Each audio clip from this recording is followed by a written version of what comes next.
दोस्तों नमस्कार, ये है मार्गदर्शन फॉर सिविल सर्विसेज। मैं अनुराग चौधरी। दोस्तों हिंदी के महत्वपूर्ण प्रश्नों के अंतर्गत इस वीडियो में हम सॉल्व करेंगे हिंदी व्याकरण के महत्वपूर्ण खंड समास से संबंधित महत्वपूर्ण प्रश्नों को, जो आपके आगामी परीक्षाओं जैसे TGT, PGT, LT grade, government inter college प्रवक्ता, गवर्नमेंट डिग्री कॉलेज, उच्चतर शिक्षा असिस्टेंट प्रोफेसर, केंद्रीय विद्यालय संगठन और नेट जेआरएफ के लिए बहुत ही उपयोगी है। तो आइए शुरू करते हैं हिंदी व्याकरण के अंतर्गत समास और उसके प्रकार से संबंधित महत्वपूर्ण प्रश्नों को। पहला प्रश्न है दोस्तों, देखिए, बैलगाड़ी शब्द में कौन सा समास है? ऑप्शन है आपके द्वंद्व, द्विगु, कर्मधारय या तत्पुरुष। तो सही उत्तर है बैलगाड़ी में तत्पुरुष समास है। और आप देख सकते हैं कि बैलगाड़ी शब्द में करण तत्पुरुष समास है। इसका विग्रह होता है बैल से चलने वाली गाड़ी। और तत्पुरुष समास के अन्य उदाहरण आप देख लीजिए, आशातीत, कर्णफूल, रसोई घर और जन्मरोगी, इन सभी में तत्पुरुष समास है। अगला प्रश्न है दोस्तों, नीचे दिए गए पदों में प्रयुक्त समासों के नाम किस विकल्प में क्रमशः दिए गए हैं? देखिए, राह खर्च, व्यर्थ, गोला बारूद और छुट भैया। तो इसमें आप देख लीजिए, राह खर्च में तत्पुरुष समास, व्यर्थ में अव्ययी भाव, गोला बारूद में द्वंद्व समास और छुट भैया में कर्मधारय समास है। और आप इसको उदाहरण के द्वारा देख सकते हैं कि राह खर्च का विग्रह जो होगा वो है राह के लिए खर्च, तत्पुरुष समास है।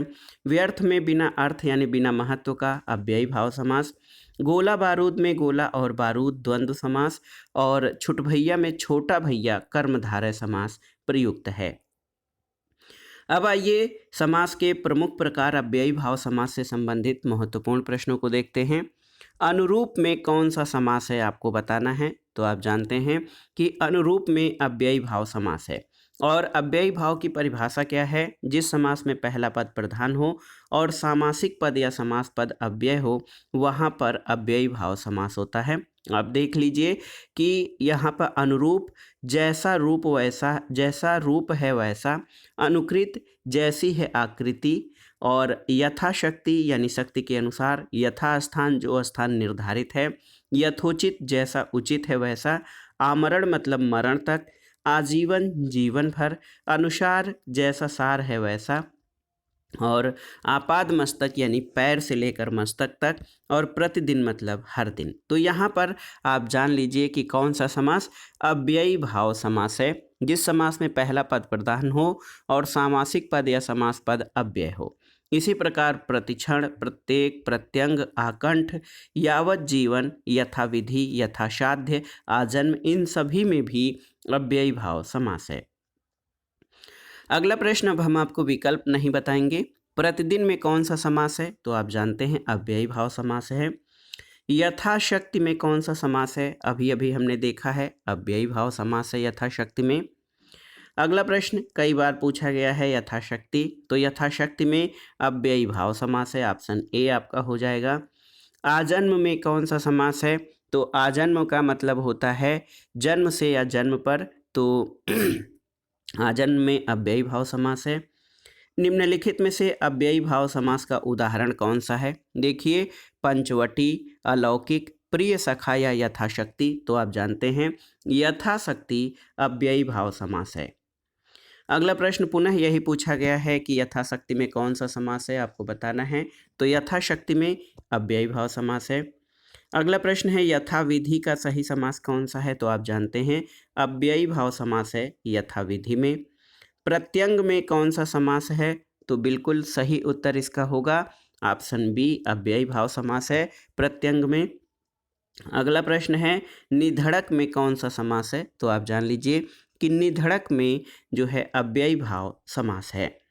रातों रात शब्द में कौन सा समास है, आपको बताना है। तो उत्तर है रातों रात में अव्ययी भाव समास है, यानी रातों रात, रात ही रात में अव्ययी भाव समास है। जिस समास का प्रथम पद अव्यय हो और कोई उपसर्ग हो या फिर कोई उपसर्ग हो, वहाँ पर अव्ययी भाव समास होता है। अगला प्रश्न है दोस्तों, निम्नलिखित में से अव्ययी भाव समास का उदाहरण कौन सा है? देखिए, रातों रात, कपड़ छन, मन माना या ठकुर सुहाती। तो सही उत्तर है रातों रात में अव्ययी भाव समास है। अगला प्रश्न है चक्रपाणि दर्शनार्थ पद में मान्य समास कौन सा है? तो ये है अव्ययी भाव। और आप देख लीजिए कि यदि एक समस्त पद में अनेक समास वाले पदों का मेल हो तो अलग अलग एक साथ भी विग्रह किया जा सकता है। जैसे चक्रपाणि दर्शनार्थ में चक्र है पाणि जिसके, यानी चक्रपाणि में बहुब्रीहि समास है। दर्शन के अर्थ यानी दर्शनार्थ अव्ययी भाव समास, और चक्रपाणि के दर्शनार्थ चक्रपाणि दर्शनार्थ ये अव्ययी भाव समास है। समूचा पद क्रिया विशेषण अव्यय है इसलिए अव्ययी भाव समास है। और एक साथ विग्रह इस तरह होगा, चक्र में है पाणि जिसके, उसके दर्शन के अर्थ ये चक्रपाणि दर्शनार्थ। और इस तरह पीताम्बर वनमाला का विग्रह इस प्रकार होगा, पीत है अंबर जिसका, पीताम्बर यानी बहुब्रीहि समास। वन के फूलों की माला यानी वनमाला मध्यम पद लोपी, पीताम्बर की वनमाला यानी पीताम्बर वनमाला संबंध तत्पुरुष है, अथवा वन के फूलों की माला में वनमाला। पीत है अंबर जिसका उसकी वनमाला, तो यहाँ यदि पीत है अंबर जिसका उसकी वन के फूलों की माला ऐसा विग्रह किया जाए तो अच्छा मालूम नहीं होता है। अगला प्रश्न है दोस्तों, अनुगमन में कौन सा समास है? तो आप जान गए हैं कि अव्ययी भाव समास है अनुगमन में, यानी गमन के पीछे गमन। तो अव्ययी भाव समास के उदाहरण में अनुदिनम, प्रतिदिनम, संताप, संस्कार और विमाता ये सभी अव्ययी भाव समास हैं। अगला प्रश्न, अब तत्पुरुष समास पर आते हैं दोस्तों। तत्पुरुष समास से देखिए यहाँ पर रसोई घर का समास विग्रह क्या है? तो उत्तर है रसोई के लिए घर। ऑप्शन ए आपका सही उत्तर है। यह करण कारण तत्पुरुष समास के अंतर्गत आता है। अगला प्रश्न है दोस्तों, किस शब्द में तत्पुरुष समास नहीं है? आपको बताना है। यहाँ पर ऑप्शन है आपके पास विश्वविख्यात, आश्चर्यचकित, विषधर और हिमपात। तो इसमें विषधर में तत्पुरुष समास नहीं है। विश्वविख्यात मतलब विश्व में विख्यात, आश्चर्यचकित मतलब आश्चर्य से चकित, हिमपात का समास विग्रह हिम का पात है, तो इन सभी में तत्पुरुष समास है। जबकि विषधर में बहुब्रीहि समास है, इसका विग्रह विष को धारण करने वाला यानी सांप होता है। अगला प्रश्न है, निम्न विकल्पों में से उस विकल्प का चयन कीजिए जो दिए गए समस्त पद के सही अधिकरण यानी तत्पुरुष समास का विकल्प है। देखिए, नगर निवास, तो सही उत्तर है नगर में निवास।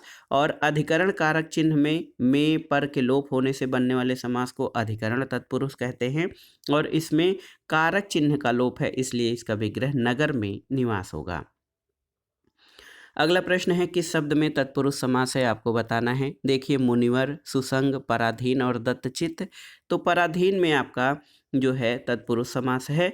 पराधीन में जो है पर यानी दूसरे के अधीन, ये संबंध कारक तत्पुरुष समास के अंतर्गत आता है। अगला प्रश्न है दोस्तों, ध्यानमग्न में कौन सा समास है? आपको बताना है। तो ध्यानमग्न यानी ध्यान में मग्न, तो सही उत्तर तत्पुरुष समास है। घुड़सवार का सही समास विग्रह क्या हो जाएगा? तो घुड़सवार जो है घोड़े पर सवार होता है, ऑप्शन बी। और यहाँ पर अधिकरण तत्पुरुष समास है। अगला प्रश्न है, जिस समास में उत्तर पद की प्रधानता है उसे क्या कहते हैं? तो उत्तर यानी बाद के पद वाली प्रधानता, उसको तत्पुरुष यानी बाद के पद की प्रधानता वाला समास कहते हैं। जिस समास में पहला पद गौड़ और उत्तर पद प्रधान होता है उसे तत्पुरुष समास कहते हैं। और इस समास में सामान्यतः प्रथम पद विशेषण और दूसरा पद विशेष्य होता है, और पहले पद में द्वितीया से सप्तमी कारक तक की विभक्ति का लोप होता है। अगला प्रश्न है, दही बड़ा में कौन सा समास है? तो उत्तर है तत्पुरुष, और इसका विग्रह हो जाएगा दही में डूबा हुआ बड़ा। अगला प्रश्न है दोस्तों, मुंहतोड़ में कौन सा समास है? तो आप जान लीजिए तत्पुरुष समास है। इसका विग्रह होता है मुंह को तोड़ने वाला। पर्णकुटी में कौन सा समास है? तो आपको बताने की आवश्यकता नहीं है, पर्णकुटी में तत्पुरुष है। इसका अर्थ है पर्ण से बनी हुई कुटी यानी पत्ते से बनी हुई कुटी पर्णकुटी कहलाती है।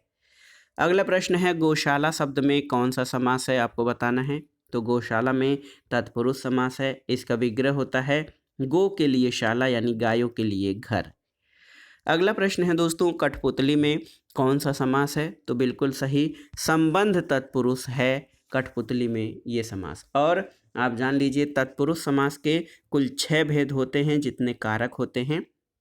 हम देखिए, कर्म तत्पुरुष, करण तत्पुरुष, संप्रदान तत्पुरुष, अपादान तत्पुरुष, संबंध तत्पुरुष और अधिकरण तत्पुरुष। कठपुतली का विग्रह काठ की पुतली है, इसमें संबंध तत्पुरुष होता है। अगला प्रश्न है दोस्तों, ऋण मुक्त शब्द में कौन सा समास है? तो आप जान लीजिए अपादान तत्पुरुष है, यानी ऋण से मुक्त होता है। अगला प्रश्न है, सिंह द्वार शब्द में कौन सा समास है? तो इसमें सिंह का द्वार है, ये तत्पुरुष समास है। सिंह का महल यानी बड़े का फाटक, ये तत्पुरुष समास है। अगला प्रश्न है दोस्तों, सदगत शब्द में कौन सा समास होगा? तो आपको बताना है। तो उत्तर है तत्पुरुष समास। सदगत का अर्थ है मरने के बाद अच्छे लोक में जाना, और ये तत्पुरुष समास है। अगला प्रश्न है दोस्तों, धनंजय में कौन सा समास होता है? तो आप जान लीजिए कि धनंजय में तत्पुरुष और बहुब्रीहि दोनों समास है। इसका विग्रह धनंजय यानी वह जो धन का जय करता हो, और जो बहुब्रीहि समास होगा, परंतु यदि धनंजय का विग्रह धन यानी कुबेर को जय करने वाला हो तो ये तत्पुरुष समास होगा। अगला प्रश्न है, मनमाना में कौन सा समास है? आपको बताना है। तो यहाँ तत्पुरुष समास है, क्योंकि तत्पुरुष समास में पहला पद गौड़ और अंतिम पद प्रधान होता है। करण तत्पुरुष समास के कारण कारक के चिन्ह से के द्वारा लोप होने के कारण मनमाना का अर्थ होता है जो है दोस्तों, मनमाना मतलब मन से माना हुआ। और तुलसीकृत, तुलसी द्वारा कृत, अकाल पीड़ित, अकाल से पीड़ित, कष्ट साध्य, कष्ट से साध्य। इसी प्रकार रेखांकित, गुणयुक्त, ईश्वर दत्त, मदमाता, मनगढ़ंत, प्रकाशयुक्त, और देखिए मनमाना, शोकाकुल और मदांध, इन शब्दों में दोस्तों तत्पुरुष समास है। मदमाता में कौन सा समास है? आपको बताना है। तो मदमाता यानी मद से मत्त हुआ, ये तत्पुरुष समास है। ऑप्शन डी आपका सही उत्तर है। शोकाकुल में कौन सा समास है? तो आप जानते हैं शोकाकुल में तत्पुरुष समास है, शोक से आकुल या व्याकुल। अकाल पीड़ित में कौन सा समास है? तो उत्तर हो जाएगा अकाल पीड़ित में तत्पुरुष समास है। ऑप्शन सी आपका सही उत्तर है। अगला प्रश्न है दोस्तों, धर्म बुद्धि में कौन सा समास है? आपको बताना है। तत्पुरुष, बहुब्रीहि, कर्मधारय या द्वंद्व? तो सही उत्तर है कर्मधारय समास है धर्म बुद्धि में। धर्म बुद्धि यानी धर्म विषयक बुद्धि में कर्मधारय समास है। और कर्मधारय समास की परिभाषा आप जानेंगे तो कर्मधारय समास वह समास होता है जिसमें उत्तर पद प्रधान हो, पूर्व पद और उत्तर पद में उपमेय, उपमान या विशेषण विशेष्य का संबंध हो, वो कर्मधारय समास कहलाता है। जैसे चरण कमल, लाल मणि, मृगनयन आदि। अगला प्रश्न है दोस्तों, निम्नलिखित में से कौन एक कर्मधारय समास है? आप देखिए, हाथों हाथ, प्रत्यक्ष, आराम कुर्सी या भुजदंड? तो सही उत्तर क्या हो जाएगा? आप देख सकते हैं कि भुजदंड में कर्मधारय समास है। इसका विग्रह है दंडे के समान भुजा, यानी दंड के समान भुजा, ये कर्मधारय समास है। अगला प्रश्न है, कौन सा कर्मधारय समास का उदाहरण है? देखिए, अंधकूप, गृह प्रवेश, तिरंगा या सुख दुख? तो सही उत्तर है अंधकूप। और इसमें आप जान लीजिए अंधकूप में कूप, अंधा कूप जिसमें कुछ दिखाई न देता हो, इसमें कर्मधारय समास है। और अंधकूप का मतलब अंधा है जो कूप, यानी जिसमें कुछ दिखाई नहीं देता हो। आइए कुछ उदाहरण देख लेते हैं। आप इसमें देख लीजिए कि कर्मधारय समास के कुछ अन्य उदाहरणों में महापुरुष यानी महान है जो पुरुष, नीलोत्पल मतलब नीला है जो उत्पल, सज्जन मतलब सत है जो जन, अंधकूप अंधा है जो कूप, परमानंद परम है जो आनंद, मंदाग्नि मतलब मंद है जो अग्नि, शिष्टाचार में शिष्ट है जो आचार, अंधविश्वास में अंध है जो विश्वास, श्वेतांबर में श्वेत है जो अंबर, और इसी प्रकार अधपका में आधा पका, महाविद्यालय में महान है जो विद्यालय, का पुरुष में कायर है जो पुरुष, निर्विवाद में विवाद से निवृत्त, नलकूप में नल से बना है जो कूप, और प्राण प्रिय में प्रिय है जो प्राणों को। और इसके अलावा दोस्तों अन्य महत्वपूर्ण शब्दों में आप देख सकते हैं कि गृह प्रवेश में अधिकरण तत्पुरुष है, इसका विग्रह गृह में प्रवेश, और सुख दुख में द्वंद्व समास है, इसका विग्रह सुख और दुख होता है। अब आइए देखते हैं अगला प्रश्न, परमानंद में कौन सा समास है? तो उत्तर है कर्मधारय समास। अगला प्रश्न है, नीलगाय में कौन सा समास है आपका? तो नीलगाय में दोस्तों कर्मधारय समास है। जब कोई एक खंड विशेष या उपमा सूचक शब्द हो तो कर्मधारय समास बनता है। इसे समानाधिकरण तत्पुरुष भी कहते हैं क्योंकि विग्रह करने पर इसके दोनों पद एक ही कारक या विभक्ति में होते हैं। ये समास विशेषण विशेष्य और उपमान उपमेय की स्थिति के अनुसार बनते हैं। जैसे महात्मा यानी महान है जो आत्मा, दीर्घायु यानी आयु दीर्घ है जिसकी आयु, महाराज मतलब महान है जो राजा। इसी तरह से यहाँ काली मिर्च, कृष्ण सर्प, ये सभी विशेषण और विशेष्य से मिलकर बने हैं। अगला प्रश्न है नीलकमल में कौन सा समास है? तो आप जानते हैं नीलकमल में दोस्तों कर्मधारय समास है। चंद्रमुख में कौन सा समास है? तो चंद्रमुख में कर्मधारय समास है और यहाँ पर इसका विग्रह हो जाएगा चंद्रमा के समान मुख, यानी जिस समास में विशेषण विशेष्य और उपमेय उपमान का संबंध पाया जाता है वहाँ पर कर्मधारय समास होता है। अगला प्रश्न है सद्भावना का समास भेद क्या हो जाएगा? तो उत्तर है कर्मधारय समास है सद्भावना में। सत यानी अच्छी भावना, ये कर्मधारय समास का उदाहरण है। अब आते हैं द्विगु समास पर दोस्तों। द्विगु समास, तो तिरंगा शब्द में कौन सा समास है? तो ये बहुत ही आसान सा समास है और आप देख सकते हैं 3 रंगों वाला यानी तिरंगा, और यहाँ पर द्विगु समास है 3 रंगों वाला भारतीय ध्वज के रूप में किया जाएगा अगर जो, तो ये बहुब्रीहि समास हो जाएगा, लेकिन इसको तिरंगा के सामान्य अर्थ में लिया जाएगा तो ये द्विगु समास हो जाएगा। अगला प्रश्न है दोस्तों किस समास का पूर्व पद जो है वो संख्यावाची होता है? तो इसमें आप जान लीजिए द्विगु समास, और इसको पहचानना बहुत ही आसान है।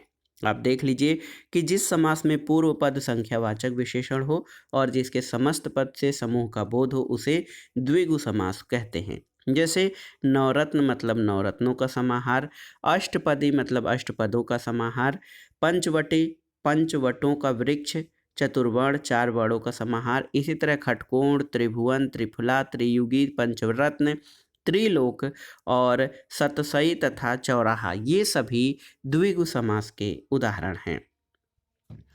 अगला प्रश्न है द्विगु समास का उदाहरण कौन सा है? तो आप जान लीजिए त्रिभुवन, क्योंकि यहाँ पर पहला पद संख्यावाचक है। पंचवटी में कौन सा समास है? तो पंचवटी में द्विगु समास है। पंचवटी में प्रयुक्त समास का नाम बताइए? तो पंचवटी में द्विगु समास है, ऑप्शन ए आपका सही उत्तर हो जाएगा। त्रिभुज शब्द में कौन सा समास है? तो आप जान लीजिए त्रिभुज शब्द में दोस्तों ये द्विगु समास हो जाएगा, ऑप्शन बी, क्योंकि जिस समास का प्रथम पद संख्यावाचक और अंतिम पद संज्ञा हो द्विगु समास कहलाता है। और ये देखिए बहुत ही महत्वपूर्ण प्रश्न है आपके लिए। द्विगु समास को आप देखकर ही पहचान सकते हैं, इसमें बहुत ज़्यादा कठिनाई नहीं है। दुगुना, एकतारा, दोपहर, दोधारा, दुपट्टा, तिकोना, त्रिगुण, चारपाई, पसेरी, खड दर्शन, सप्तसिंधु, अष्टभुज, अठवारा, ये सभी द्विगु समास के उदाहरण हैं। अगला प्रश्न है दोपहर में कौन सा समास है? तो यहाँ पर द्विगु समास है। जिस समास का पूर्व पद संख्यावाचक हो और जिसके समस्त पद से समूह का बोध हो उसे द्विगु समास कहते हैं। अगला प्रश्न है प्रेमातुर शब्द में कौन सा समास नहीं है? तो आप देखिए द्विगु, अव्ययी भाव, तत्पुरुष और बहुब्रीहि। तो प्रेमातुर का समास विग्रह प्रेम में आतुर होता है और ये तत्पुरुष समास है। और देखिए प्रेमातुर शब्द का जो है उत्तर प्रारंभिक उत्तर कुंजी में माध्यमिक शिक्षा सेवा चयन बोर्ड ने ए माना था, लेकिन इस प्रश्न को मूल्यांकन से बाहर कर दिया गया है। इसमें पूछा है कौन सा समास नहीं है, लेकिन इसमें कौन सा समास होगा? तो ये तत्पुरुष समास होगा। अगला प्रश्न है चौमासा शब्द में कौन सा समास है? तो आप जानते हैं कि द्विगु समास है इसमें चौमासा में, यानी 4 माहों का समाहार चौमासा हो जाएगा। अगला प्रश्न है निम्न विकल्पों में से उस विकल्प का चयन कीजिए जो दिए गए विग्रह के सही समस्त पद का विकल्प है। 4 हैं पाए जिसके, तो सही उत्तर है 4 हैं पाए जिसके चौपाया या चारपाई, तो ऑप्शन डी आपका सही उत्तर हो जाएगा और ये द्विगु समास का उदाहरण है। अगले प्रश्न पर आते हैं दोस्तों। अगला प्रश्न अब द्वंद्व समास से लेते हैं। जिस समास के पूर्व और उत्तर पद दोनों ही समान रूप से प्रधान हो उसे क्या कहते हैं? तो इसे द्वंद्व समास कहते हैं। और इसकी जो परिभाषा है देख लीजिए, जिस समास के पूर्व यानी पहला और बाद का पद समान रूप से प्रधान हो उसे द्वंद्व समास कहते हैं। इस समास के 3 भेद हैं, इतरेत्तर द्वंद्व, समाहार द्वंद्व और वैकल्पिक द्वंद्व। जैसे गाय बैल, गाय और बैल, भाई बहन, भाई और बहन, माँ बाप यानी माँ और बाप, और थोड़ा बहुत यानी थोड़ा और बहुत। अगला प्रश्न है, द्वंद्व समास की प्रमुख विशेषता क्या है? तो उत्तर है दोनों पद प्रधान होते हैं द्वंद्व समास में। अगला प्रश्न है, द्वंद्व समास में कौन सा पद प्रधान होता है? तो बिल्कुल दोनों पद प्रधान होते हैं। ऑप्शन सी आपका सही उत्तर है। अगला प्रश्न है दोस्तों, जिस समास में सब पद अथवा उनका समाहार प्रधान रहता है उसे क्या कहते हैं? तो इसको द्वंद्व समास कहते हैं। जिस समास में सभी पद यानी पूर्व और उत्तर पद दोनों ही प्रधान होते हैं उसे द्वंद्व समास कहते हैं। द्वंद्व समास के 3 भेद हैं, इतरेत्तर द्वंद्व, समाहार द्वंद्व और वैकल्पिक द्वंद्व। अगला प्रश्न है दोस्तों, निम्नलिखित में द्वंद्व समास बताइए। तो बहुत ही आसान है द्वंद्व समास को पहचानना, और आप देख लीजिए, शोकाकुल, सर्वोत्तम, वीर पुरुष और पाप पुण्य। इसमें से किसमें द्वंद्व समास है? तो सही उत्तर है इसमें द्वंद्व समास जो है, आप जान लीजिए दोस्तों, द्वंद्व समास पाप और पुण्य में यानी पाप पुण्य में है। ऑप्शन डी आपका सही उत्तर है। पाप पुण्य वैकल्पिक द्वंद्व समास का उदाहरण है और इस दो पदों के बीच में पाप अथवा पुण्य या विकल्प सूचक अव्यय छिपे होते हैं। अगला प्रश्न है कि द्वंद्व समास का कौन सा शब्द है? तो देखिए, आजकल, बिल्कुल आजकल है, रातों रात नहीं होगा। अगला प्रश्न है, वीणा पाड़ी में कौन सा समास है? तो आप जान लीजिए दोस्तों, वीणा पाड़ी में बहुब्रीहि समास है। ऑप्शन सी आपका सही उत्तर है। अगला प्रश्न है, कतर ब्योत में कौन सा समास है? तो यहाँ पर द्वंद्व समास है। कतर ब्योत यानी काटने और छांटने की क्रिया को, ढंग को कतर ब्योत कहते हैं। द्वंद्व समास में दोनों पद प्रधान होते हैं, लेकिन दोनों के बीच और शब्द का लोप होता है, जैसे हार जीत, पाप पुण्य। अगला प्रश्न है, निम्नलिखित युग्मों में से एक समास की दृष्टि से अशुद्ध है। कौन सा? भरपेट अव्ययी भाव, रसोई घर तत्पुरुष, दाल रोटी में द्वंद्व और चाल चलन में अव्ययी भाव। तो यहाँ पर देखिए, चाल चलन में द्वंद्व समास है। ऑप्शन डी आपका सही नहीं है। अगला प्रश्न है, उत्तर दक्षिण में कौन सा समास है? तो सही उत्तर हो जाएगा द्वंद्व समास है उत्तर दक्षिण में, क्योंकि दोनों ही पद प्रधान हैं। अगला प्रश्न है दोस्तों, देखिए, जय पराजय में कौन सा समास है? आपको बताना है, बहुत ही महत्वपूर्ण प्रश्न है। तो यहाँ पर द्वंद्व समास हो जाएगा जय पराजय में। जय पराजय बहुत बार पूछा गया है, तो जय पराजय में कौन सा समास है? यहाँ पर द्वंद्व समास है। ऑप्शन ए आपका सही उत्तर हो जाएगा। अगला प्रश्न है, धनुर्बाण में किस तरह का समास है? तो धनुर्बाण में द्वंद्व समास है। धनुर्बाण यानी धनुष और बाण। अन्न जल में द्वंद्व समास है, अन्न और जल। अगला प्रश्न है दोस्तों, देखिए, हानि लाभ में कौन सा समास है? तो हानि और लाभ हो जाएगा हानि लाभ में। तो हानि लाभ में देखिए, यहाँ पर द्विगु, तत्पुरुष, बहुब्रीहि या इनमें से कोई नहीं। तो सही उत्तर इनमें से कोई नहीं, क्योंकि हानि लाभ में द्वंद्व समास हो जाएगा। हान लाभ, दिन रात, माता पिता, पाप पुण्य, भाई बहन। द्वंद्व समास के बाद आइए बहुब्रीहि समास से संबंधित महत्वपूर्ण प्रश्नों को देख लेते हैं। जिस समस्त पद में पूर्व या उत्तर पद की बजाय किसी अन्य अर्थ की प्रधानता होती है उसमें कौन सा समास होता है? तो सही उत्तर है बहुब्रीहि समास। और आप समझ लीजिए कि जिस समस्त पद में पूर्व यानी पहले या उत्तर पद यानी बाद की बजाय किसी अन्य अर्थ की प्रधानता होती है उसमें बहुब्रीहि समास होता है। जब दो शब्द मिलकर किसी तीसरे शब्द का विशेषण बन जाते हैं तो उनको बहुब्रीहि समास कहते हैं। जैसे बढ़ बोला मतलब बढ़ चढ़कर बोलने वाला। और यहाँ पर आप देख सकते हैं दोस्तों, समास नियम में अव्ययी भाव में पूर्व पद की प्रधानता होती है, तत्पुरुष समास में उत्तर पद की या बाद वाले पद की प्रधानता होती है, और द्वंद्व समास में दोनों पदों की प्रधानता होती है। अगला प्रश्न है दोस्तों, कुसुमाकर।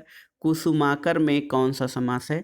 तो आप जान लीजिए कि कुसुमाकर का अर्थ होता है फूलों का खजाना, जो वसंत है। तो इसमें बहुब्रीहि समास है। तीसरा अर्थ दे रहा है। कौन सा बहुब्रीहि समास का उदाहरण है? पीताम्बर, पाप पुण्य, आजीवन या चौमासा। तो पीताम्बर यानी पीला है अंबर जिसका, यानी श्री कृष्ण। पाप पुण्य में आप जान लीजिए द्वंद्व समास। आजीवन में अव्ययी भाव और चौमासा में द्विगु समास है। अगला प्रश्न है दोस्तों, कूप मंडूप में किस समास की योजना है? तो सही उत्तर है यहाँ पर बहुब्रीहि समास है। कूप मंडूप जिसका ज्ञान कूप में सीमित हो यानी व्यक्ति विशेष, तो यहाँ पर बहुब्रीहि समास है। निर्दय में कौन सा समास है? तो आप जान लीजिए यहाँ पर बहुब्रीहि समास है। निर्दय का समास विग्रह दया नहीं है जिसमें यानी व्यक्ति विशेष होता है, निर्दय में बहुब्रीहि समास हो जाएगा। महात्मा में कौन सा समास है? तो आप देखिए यहाँ पर कर्मधारय यानी महान है आत्मा, और बहुब्रीहि दोनों समास हो जाएगा, क्योंकि महात्मा यानी महान आत्मा के रूप में किया जाए तो कर्मधारय होगा, किंतु यदि इसका विग्रह महान है आत्मा जिसकी, ऐसा व्यक्ति के रूप में किया जाए तो बहुब्रीहि समास होगा। और देखिए इस प्रश्न का उत्तर माध्यमिक शिक्षा सेवा चयन बोर्ड ने पहले सी माना था यानी कर्मधारय, बाद में इसको बहुब्रीहि मान लिया है। अगला प्रश्न है दोस्तों, लंबोदर किसका उदाहरण है? तो आप जान लीजिए, लंबा है उदर जिसका यानी लंबोदर, तो आप जान लीजिए कि लंबोदर लंबा है उदर जिसका, यहाँ पर गणेश हो जाएंगे, और यहाँ पर बहुब्रीहि समास हो जाएगा। आप देख सकते हैं तीसरे पद की प्रधानता लंबोदर को गणेश यानी लंबा है उदर जिसका, चतुर्भुज यानी चार है भुजाएं जिसकी विष्णु, चंद्रशेखर चंद्र है शिखर पर जिसके शिव, वीणा पाड़ी यानी बीड़ा है पाड़ी में जिसके यानी सरस्वती, गिरधर गिर को धारण किया जिसने श्री कृष्ण, और दसमुख यानी 10 हैं मुख जिसके रावण, और जलज मतलब जल से उत्पन्न है जो यानी कमल हो जाएगा। वीणा पाड़ी में कौन सा समास है? तो आप जानते हैं कि वीणा पाड़ी में बहुब्रीहि समास है। बहुत ही महत्वपूर्ण प्रश्न है। वीणा है पाड़ी में जिसके यानी वीणा है हाथ में जिसके यानी माता सरस्वती, यहाँ पर कौन सा समास हो जाएगा? बहुब्रीहि समास हो जाएगा। चक्रपाड़ में कौन सा समास है? तो चक्रपाड़ में बहुब्रीहि समास हो जाएगा। चक्र है जिसके हाथ में यानी विष्णु। सपरिवार शब्द में कौन सा समास है आपको बताना है, तो उत्तर है सपरिवार में बहुब्रीहि समास हो जाएगा। परिवार के साथ जो होता है यानी बहुब्रीहि समास के समतुल्य बहुब्रीहि भेद के अंतर्गत आता है, और आप जान लीजिए कि बहुब्रीहि समास के 4 भेद हैं, समानाधिकरण, बहुब्रीहि व्यधिकरण, तुल्य योग बहुब्रीहि और व्यतिहार बहुब्रीहि।